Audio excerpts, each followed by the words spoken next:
Yes, Kenya. Tamu sana, tamu sana, tamu sana, yes.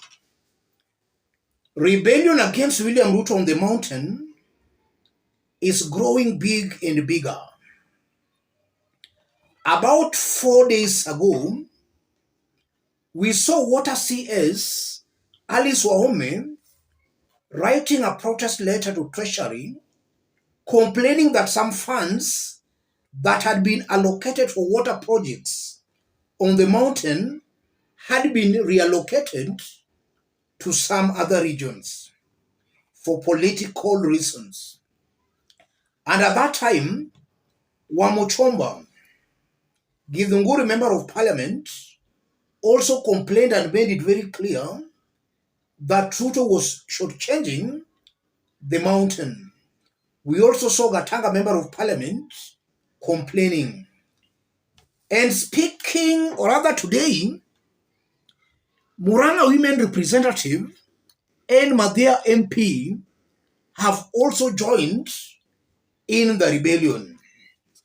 Betty Maina, Muranga woman rep, let us not assume that our problem in the region starts and ends with Raila.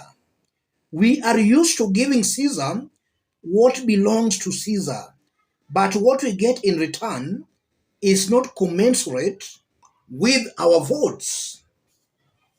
Edwin Mugo, Madhya MP, enemies use cooked up economic figures projected with unflinching propaganda tactics.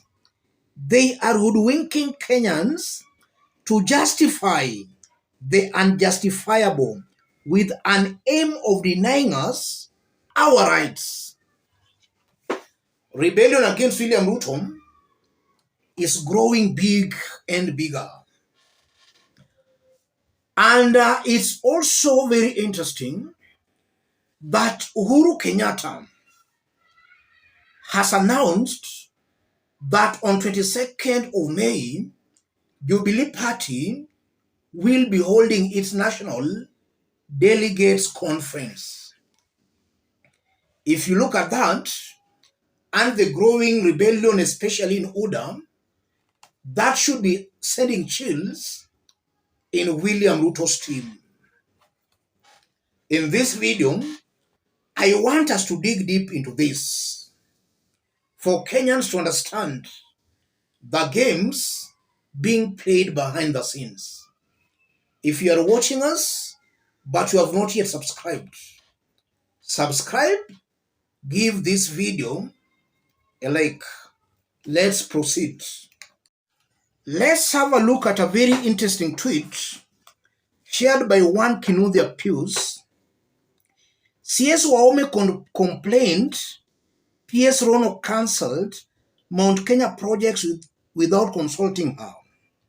CS Mithika Linturi is complaining PS Kimtai is not giving him space.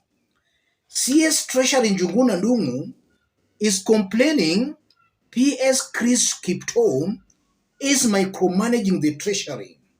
Mount Kenya people, tukutane nyuma ya hema. These are the things happening in William Ruto's government. It's a fact, and this is not far-fetched. William Ruto deliberately appointed Kalenjins as PSs in the ministries for them to micromanage those ministries. The cabinet secretaries are just there to be seen, but not to be heard. The truth of the matter, PSs, especially the Kalenjin PSs, are the ones running those ministries. And that's why in Alice Wahome's water ministry, a PS had the power to write to the PS in Treasury to reallocate some water funds for the mountain. And all these PSs are Kalenjins. PS in Alice Wahome's ministries are Kalenjin, Same to Njungun and Dung. These are challenges. So it's coming out very clearly that Ruto did that deliberately because he does not trust the mountain leaders. That's why he had to check them using his own Kalenjin tribesmen. If you look at what Moranga women rep is saying, that let's not assume that our problem in the region starts and ends with Raila Odinga. That's a new awakening on the mountain. For an elected leader in Muranga to make those remarks in public, that's a sign that there is a new awakening on the mountain. For so many years, mountain residents have been made to hate Raila Odinga. In fact, a leader on the mountain, you don't necessarily need to deliver. What you need to do is just to attack and insult Raila Odinga on the mountain for you to get the mountain vote. That has been the campaign strategy on the mountain. But now there is this new awakening that we have been doing all that, but we are each and every election, we do vote to the last person to send this man Raila to Bondo, but that has not been happening. I believe that's the new awakening on the mountain. So it might be possible that politics of the mountain is clearly now changing here. It's changing. And that, in one way or the other, means that Rigathi Gachagua is also in problem. Because that's the same strategy Rigathi has been using on the mountain, attacking and insulting Raila Odinga. But Rigathi has not been coming out to defend the mountain, just attacking and insulting Raila Odinga. When funds for water projects on the mountain were diverted, Rigathi has been silent. So you are seeing that even the elected leaders might also now be rebelling against Rigathi Gachagua. And this spells doom for Rigathi and his allies on the mountain.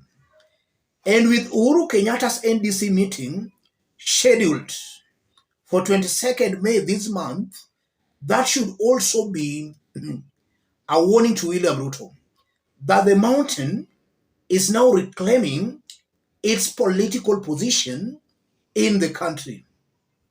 And I'm saying that because if you look at William Ruto, Ruto has been very disparate in making sure there is no Mount Kenya political party. And that's why we have been seeing attempts at making sure Jubilee, the most dominant part of the mountain, is killed. With this with the emergence of Uhuru Kenyatta, I think that's going to be thwarted. Jubilee most definitely will emerge as the alternative political voice of the region. And that should be sending chills in Ruto's team.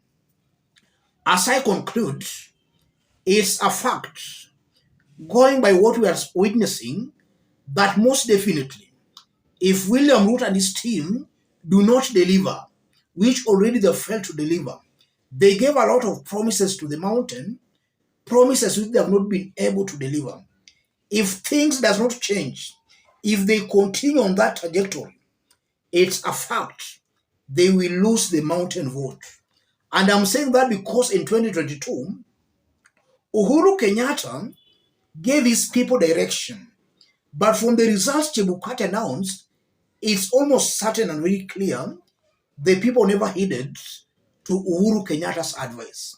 And now they have confirmed for themselves that what Uhuru Kenyatta was telling them was actually true. So I think it's easier for Uhuru Kenyatta now to convince his people that, you see, I told you, but you never listened. This time around, I'm sure the mountain residents will listen to Uhuru Kenyatta. Let me stop you there, ladies and gentlemen. If you want to support our forum, I've pinned my number on the comment section. Contact me through the number. For those who have not yet subscribed, subscribe, give this video a like. Let's meet in our next analysis. Thank you.